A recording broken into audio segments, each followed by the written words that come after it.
पुत्र प्राप्ति कामना से भगवान व्यास ने भगवान शंकर की उपासना की, जिसके फलस्वरूप उन्हें सुखदेव जी पुत्र के रूप में प्राप्त हुए। व्यास जी ने सुखदेव जी के जातक्रम, यज्ञोपवीत आदि सभी संस्कार संपन्न किए। गुरुकुल में रहकर सुखदेव जी ने शीघ्र ही संपूर्ण वेदों एवं अखिल धर्म शास्त्रों में अद्भुत पांडित्य प्राप्त कर लिया। गुरु गृह से लौटने के बाद व्यास जी ने पुत्र का प्रसन्नतापूर्वक स्वागत किया।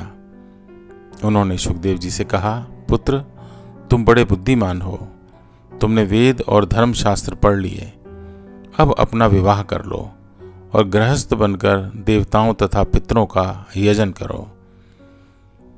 सुखदेव जी ने कहा, पिताजी, गृहस्थ आश्रम सदा कष्ट देने वाला है। महाभाग, मैं आपका औरस पुत्र हूँ, आप मुझे इस अंधकारपूर्ण संसार में क्यों ढकेल रहे हैं? स्त्री, पुत्र, पौत्रादि सभी परिजन दुख पूर्ति के ही साधन हैं। इनमें सुख की कल्पना करना भ्रम मात्र है, जिसके प्रभाव से अविद्याजन्य कर्मों का अभाव हो जाए। आप मुझे उसी ज्ञान का उपदेश करें। व्यास जी ने कहा, पुत्र, तुम बड़े भाग्यशाली हो।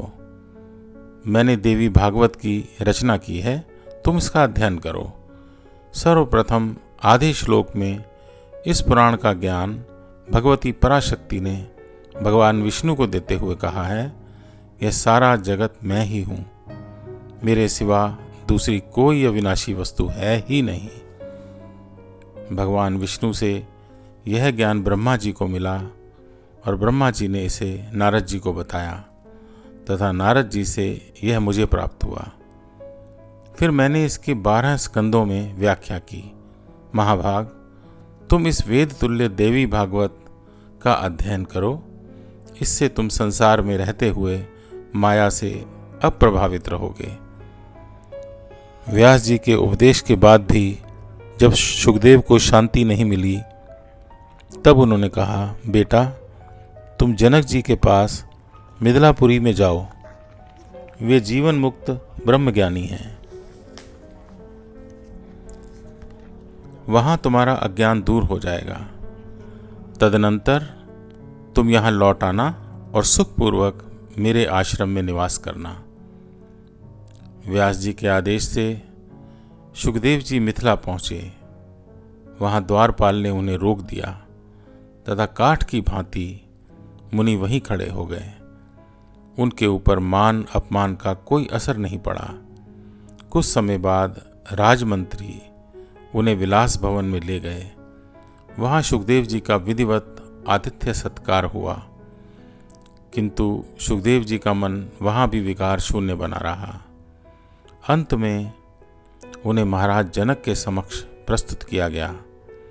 महाराज जनक ने उनका आतिथ्य सत्कार करने के बाद पूछा, महाभाग, आप बड़े निष्प्रह महात्मा हैं, किस कार्य से आप यहाँ पधारे, बताने की कृपा करें। सुखदेव जी बोले, राजन, मेरे पिता व्यास जी ने मुझे विवाह करके गृहस्थाश्रम में प्रवेश करने की आज्ञा दी है। मैंने उसे बंधन कारक समझकर अस्वीकार कर दिया। मैं संसार बंधन से मुक्त होना चाहता हूँ, आप मेरा मार्गदर्शन करने की कृपा करें। महाराज जनक ने कहा, परंतप मनुष्यों को बंधन में डालने और मुक्त करने में केवल मन ही कारण है। विषयी मन बंधन और निर्विषयी मन मुक्ति का प्रदाता है। अविद्या के कारण ही जीव और ब्रह्म में भेद बुद्धि की प्रतीति होती है। महाभाग, अविद्या विद्या अर्थात ब्रह्म ज्ञान से शांत होती है। यह देह मेरी है, यही बंधन है। यह देह मेरी नहीं है, यही मुक्ति है। बंधन शरीर और घर में नहीं है, अहंता और ममता में है। जनक जी के उपदेश से सुखदेव जी की सारी शंकाएं नष्ट हो गई। वे पिता के आश्रम में लौट आए। फिर उन्होंने पितरों की सुंदरी कन्या पीवरी से विवाह करके गृहस्थ आश्रम के नियमों का पालन किया। तदनंतर संन्यास लेकर मुक्ति प्राप्त किया।